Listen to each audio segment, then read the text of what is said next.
What is a man? What makes a boy a man? And I went into this before with the rite of passage, which is no longer a form of ritual in our culture. And this movie I'm talking about, Avatar, actually addresses that issue and other important issues. Stories like Avatar, and I mean in terms of its imagination, have been written for nearly a century now. Edgar Rice Burroughs, for example, it borrows a lot from those kinds of novels. But I'm so glad that it's taking it to the big screen, and not just the imagination and the fantasy that I love. I love fantasy. I love writing fantasy, and this Avatar is exactly the kinds of stories that I've written for years and enjoy reading. But more than that, it's the philosophy, and that's really kind of not, I should say, the spiritual truth that it's putting out there. And that's why I recommend, not just because of the artistry of the film, but for the message of it. It's very powerful. I'd recommend that if you haven't seen it, you might want to go see it. Ordinarily, I don't talk about movies or promote them. Just this one I think is special, and I'll explain why. There is a distancing. We are, as a race, moving away from nature, and we're losing our connection to nature, and that is the nature within ourselves. That is the spirit, and that is the natural self, the instinctive self as well. The realization of what is sacred and what is not. Realization of the importance of connection and the respect of nature, of the natural balance. We are losing this as a race. And that, to me, is the important wisdom of our time, is that all of us need to realize this. And a lot of people know this and they just don't care because they're incredibly unwise. But for those of us who respect wisdom, we need to realize this and share this wisdom. And this is what artists do.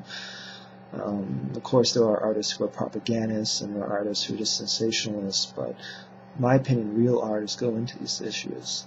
They are aware of these things, and they tell a story to make a point and to get wisdom across. This film uses some very interesting symbolism. And Avatar in the film, by the way, is half alien and half human. And it's a clone, basically, that the main character, his consciousness is put into so that he can join these alien people called the Na'vi. And of course, that represents a transformation of consciousness.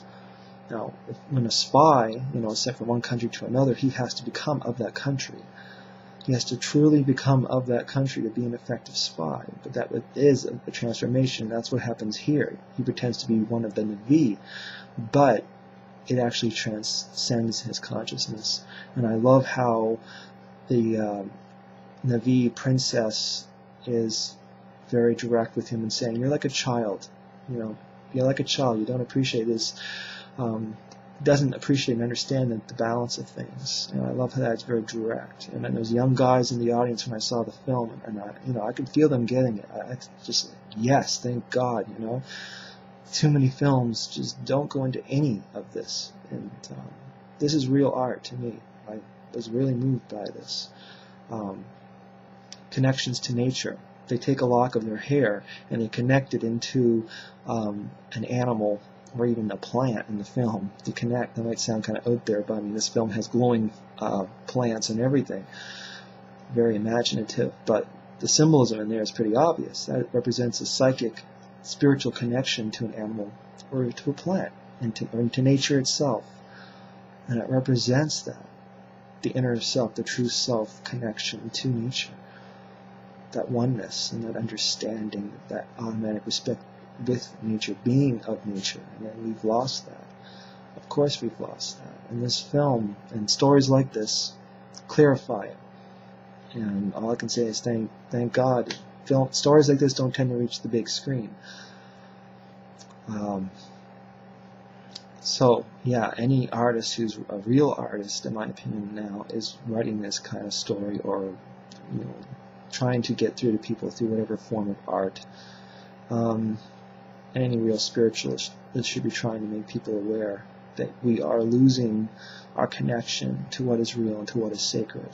And only, how do I put this, damnation, destruction, we can only kill ourselves this way.